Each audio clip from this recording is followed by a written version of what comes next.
Assalamualaikum warahmatullahi wabarakatuh. Perkenalkan, nama saya Rizky Adi Saputra. Saya dari Sistem Informasi, Fakultas Teknologi Komunikasi dan Informatika. Saya akan menjelaskan mengenai rangkuman tugas 2 pengembangan sistem informasi. Saya akan menjelaskan mengenai materi 9. 1. Pengembangan perangkat lunak. 2. Perancangan perangkat lunak. 3. Pengkodean perangkat lunak. Dan 4. Pengujian perangkat lunak. Perangkat lunak komersial atau vendor memiliki kelebihan yaitu implementasi cepat, penghematan biaya, estimasi biaya dan waktu, dan reliabilitas. Kekurangan dari vendor ialah biaya tidak langsung dari kerusakan SDLC, kesesuaian rencana sistem yang tidak baik. Pengorganisasian proyek pengembangan perangkat lunak atau komunikasi, integrasi, dan koordinasi. Pendekatan organisasi dibagi menjadi 3, yaitu 1. Tim pengembangan program, 2. Tim pemrograman kepala, 3. Tim pemrograman bersama. Produktivitas sama dengan jumlah titik fungsi yang dihasilkan atau jumlah person mode. Kualitas perangkat lunak. Dimensi pemakai. Kinerja pengoperasian keseluruhan. Kemudahan pembelajaran, pengontrolan dan penanganan kesalahan, dan dukungan dari pembuatan atau pemeliharaan. Dimensi rancangan atau MURRE.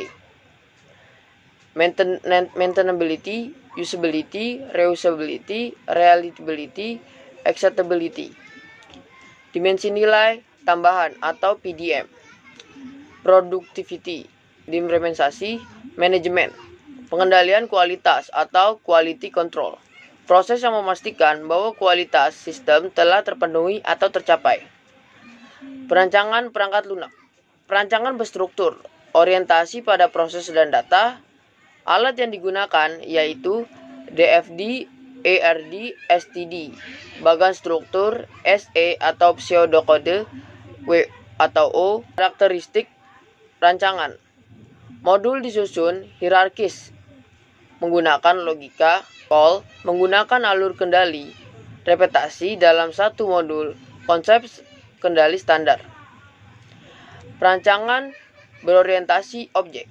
Alat yang digunakan yaitu DFD, ARD, STD, bagan struktur, SE atau pseudokode, WRO, tahapan, mendeskripsikan objek, kelas, atribut, dan daftar operasi. Pengkodean perangkat lunak 3GL, 4GL, and OOP. 3GL atau 4GL yang berarti adalah 3 Generation Language atau 3GL merupakan bahasa pemrograman yang masuk dalam generasi ketiga. Ini adalah bahasa pemrograman tingkat tinggi seperti PL atau 1C atau Java. 4 Generation Language atau 4GL adalah bahasa pemrograman yang didesain lebih natural sehingga makin mudah digunakan pada generasi keempat. Ini bahasa pemrograman sudah dapat digunakan untuk mengakses sebuah database. Jenis bahasa OOP murni atau Smalltalk Eiffel, Hybrid atau C++. Saat ini pada sistem operasi berbasis grafik. Contohnya VBasic, Dolphy, VFoc Pro. Ujian perangkat lunak. Metode perancangan test case, white box and black box testing. Kesalahannya yaitu fatal atau crash logika hang. Area uji, field record, file entry data, kendali, dan arus program. Tahapan pengujian. Pengujian modul, pengujian integrasi, dan pengujian sistem dibagi menjadi 3. Pengujian pemulihan, pengujian keamanan, dan pengujian stres. Pengujian penerimaan dibagi 2. Pengujian alfa dan pengujian beta. Skenario pengujian itu pengembangan test case dan strategi pengujian. Pelaksanaan tes, pelaporan kesalahan yang terdeteksi, pengoreksian kesalahan, dan peramalan tingkat reliabilitas. Jenis laporan kesalahan. Pertemuan 10. Perencangan implementasi. Formulasi rinci dan representasi grafik mengenai cara pencapaian implementasi sistem yang akan dilaksanakan. Bagian pokok dari implementasi. Persiapan tempat, pelatihan personal, persiapan atau pembuatan dokumentasi, konversi file dan sistem, dan peninjauan pasca implementasi. Pertemuan 11, SDLC, yaitu perancangan sistem, analisis sistem, rancangan sistem umum, evaluasi, dan seleksi sistem. Pemulihan sistem berawal saat sistem baru menjadi operasional dan berakhir masa hidupnya. Jenis pemeliharaan. Pemeliharaan korektif, pemeliharaan adaptif, pemeliharaan penyempurnaan, dan pemeliharaan preventif. Pendekatan untuk menyusun pemeliharaan, yaitu pendekatan pemisahan atau pemeliharaan, pendekatan gabungan atau penggabungan personali. Ia penyusun dan pemeliharaan menjadi sebuah kelompok utama sistem informasi. Pendekatan fungsional memindahkan tenaga profesional sistem dari sistem informasi dan menugasi pada sistem bisnis untuk menyusun maupun memelihara. Ada 5 case tool yang membantu pemeliharaan sistem lama dan membantu memecahkan timbunan sistem, yaitu rekayasa maju atau forward engineering, rekayasa mundur, reverse engineering, rekayasa ulang atau reengineering, restrukturasi atau restructuring. Pola pemelihara sistem. Menetapkan kegiatan pemeliharaan sistem, mengawali dan merekam kegiatan pemelihara sistem tidak terjadwal, menggunakan sistem perangkat lunak, helpdesk, mengevaluasi aktivitas pemeliharaan sistem. Resiko apa yang CSM hindarkan? Yaitu kekurangan inventaris program PL yang akurat dan sumber sistem lainnya, ketidaklengkapan sistem perubahan program, modul-modul PL terdisrupsi merupakan program PL yang tidak sah, kekurangan dokumentasi yang jelas, komprehensif dan terbaru, rendahnya kualitas dan reliabilitas PL. Pertemuan 12. 1. Perancangan sistem secara umum. Perancangan sistem dapat dibagi dalam 2 bagian, yaitu 1. Perancangan sistem secara umum atau perancangan konseptual. 2. Perancangan sistem rinci atau perancang sistem secara fisik. Pengertian perancang sistem menurut ahli John Brush and Gary Grodnitzky. Desain sistem dapat didefinisikan sebagai pengembangan, perancangan, dan pembuatan sketsa atau pengaturan dari beberapa elemen yang terpisah ke dalam satu kesatuan yang utuh dan berfungsi. 3. Tujuan rancangan sistem untuk memenuhi kebutuhan kepada pemakai sistem untuk memberikan gambaran yang jelas dan rancangan bangunan yang lengkap kepada pemrograman komputer dan ahli-ahli teknik yang terlihat. 4. 3. Tujuan perancangan sistem. 1. Untuk memenuhi kebutuhan kepada pemakai sistem. 2. Untuk memberikan gambaran yang jelas dan rancangan bangunan yang lengkap kepada pemrograman komputer dan ahli-ahli teknik yang terlibat. Personil yang terlibat. 1. Spesialis pengendalian, personil penjaminan kualitas, spesialis komunikasi data, pemakai sistem, perancangan sistem secara umum. Tujuan dari desain sistem secara umum adalah untuk memberikan gambaran umum kepada user tentang sistem yang baru. Kategori desain sistem. 1. Global based system. 2. Group based system. 3. Local based system. Based system atau sistem berbasis global. Untuk mendesain sistem yang berbasis global, atau global base, membutuhkan memberikan secara seksama dan lengkap atau penggantian dari seluruh komponen desain umum. Group based system atau sistem berbasis kelompok. Sistem ini melayani cabang-cabang atau grup user khusus dalam organisasi. Kelompok ini memiliki kebutuhan khusus untuk menyelesaikan pekerjaan dan membuat keputusan yang tepat. Perancangan sistem yang bekerja pada grup ini perlu memiliki pengetahuan bekerja pada sistem grup bus. Local based system atau sistem berbasis lokal. Sistem ini khususnya desain yang beberapa orang, sering satu atau dua untuk aplikasi khusus tambahan. 4 kunci elemen RAD adalah 1. Joint Application Development atau GAD. 2. Specialist with Advanced Tool atau SWAT. 3. Computer Aided System dan Software Engineering atau CAS Tool. 4. Prototyping. 3. Perbedaan modul perancangan yaitu 1. Perancangan Mental Designer atau Designer Mental Design Model. 2. Model perancangan Mental User atau User Mental Design Model. 3. Modul perancangan Sistem Konseptual. Tahapan perancangan sistem. 1. Perancangan output. Tipe output dapat dibedakan, yaitu eksternal dan internal. Eksternal, tujuan output untuk informasi di luar organisasi pemakaian. Tahapan perancangan sistem. Perancangan output.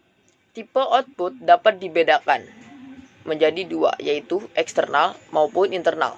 Eksternal bertujuan output untuk informasi di luar organisasi pemakaian. Contoh faktur, cek, dan tanda terima. Internal.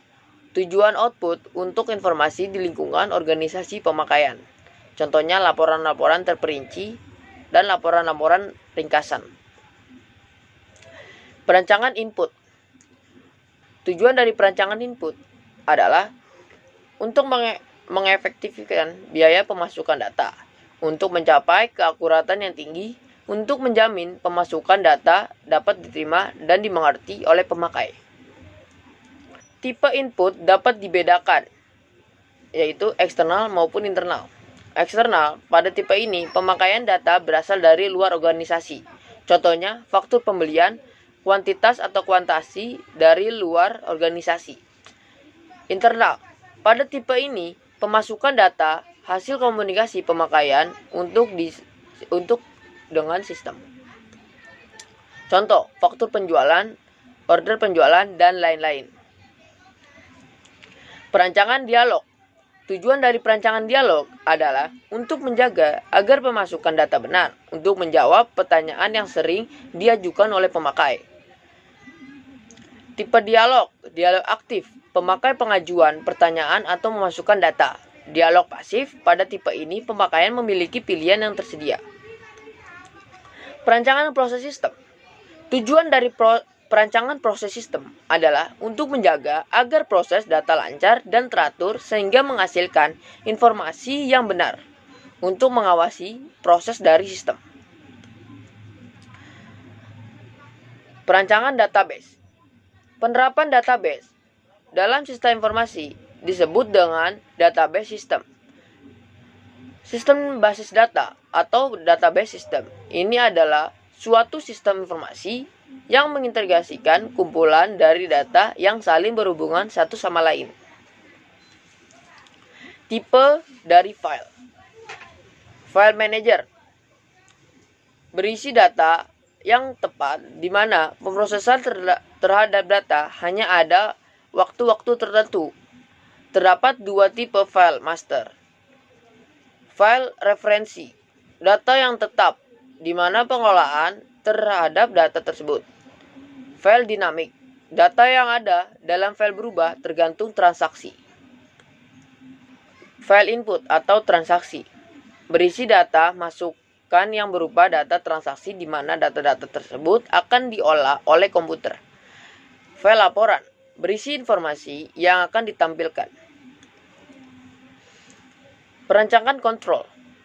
Tujuan agar keberadaan sistem setelah diimplementasikan dapat memiliki keadaan dalam mencegah kesalahan, kerusakan, serta kegagalan proses sistem. Ancaman sistem. Kesalahan manusia, lalai atau kekurangan latihan. Jenis kontrol. Pencegahan, pengendetasian, pengkoreksian. Perancangan jaringan. Langkah-langkah. 1. Membuat segmen bidang usaha berdasarkan geografis departemen bangunan lantai DSB. Membuat sebuah modul lain. Mengevaluasi LAN yang menentukan apakah mereka cocok untuk tiap segmen di seluruh usaha. Dan 4. Interkoneksi segmen-segmen jaringan. Perancangan komputer. Kelompok komputer. Mainframe, main komputer, main komputer. Materi 13. Perancangan sistem terperinci. 1. Perancangan output. Tujuan perancangan output adalah untuk mengubah data menjadi informasi yang berkualitas dan dapat digunakan. Tujuan akhirnya adalah untuk proses pengambilan keputusan. Macam-macam bentuk laporan. Laporan berhierarki. Laporan yang dibuat untuk masing-masing level manajemen untuk menerima informasi sesuai dengan permintaan khusus, tanpa memberikan detail yang tidak relevan. Laporan yang dibandingkan data. Laporan ini dibuat untuk membantu manajemen dan usaha lain dalam memiliki 2 atau lebih item yang menyusun kesamaan atau ketidaksamaan. Laporan untuk monitor variansi data. Variance report. Laporan yang dibuat untuk membandingkan standar yang hasil akurat dan diperboleh. Exception report. Laporan ini seperti variance report, tetapi beberapa kuota atau batasan dibuat untuk sesuatu proses aktivitas. 2. Perancangan input. Input mengawali dimulainya proses informasi. Input perlu dirancang untuk mengkonversikan data mentah ke dalam informasi yang berguna atau input-output. Perancangan formulir kertas. Beberapa faktor yang harus diperhatikan dalam perancangan formulir kertas. 1. Pemilihan kertas. 2. Ukuran kertas. 3. Warna. 4. Judul formulir. 5. Nomor formulir. 6. Nomor urut formulir. 7. Nomor dan jumlah halaman. 8. Spasi. 9. Pembagian area. 10. Caption. 11. Instruksi dan formulir. 12. Jendela di amplop. 13. Jumlah tembusan. Pengelolaan dan perancangan formulir elektronik. Pengelolaan formulir elektronik. Formulir elektronik ditampilkan pada layar workstation dan diisi oleh user melalui keyboard. Pengkodean input. Kode digunakan untuk tujuan mengklarifikasi data, memasukkan data ke dalam komputer, dan untuk mengambil bermacam-macam informasi yang berhubungan dengannya. Materi 14.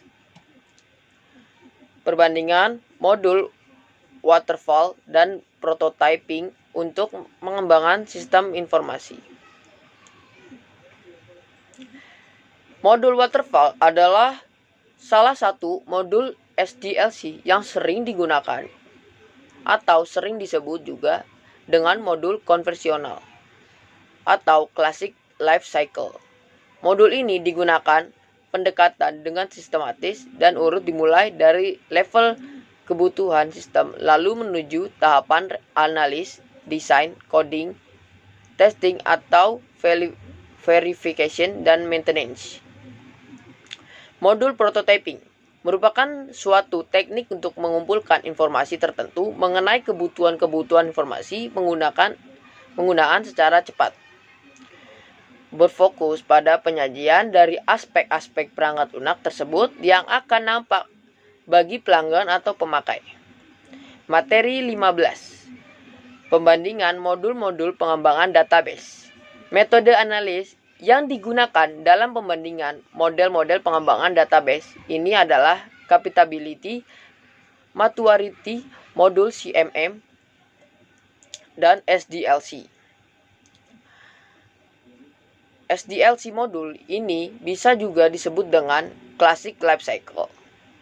Modul ini membutuhkan pendekatan sistematis dan sekuensial yang mengembangkan perangkat lunak, dimulai dari tingkatan sistem, kemajuan melalui analis, desain, coding, testing, dan pemeliharaan. Sekian yang bisa saya sampaikan, kurang lebihnya mohon maaf. Wassalamualaikum warahmatullahi wabarakatuh.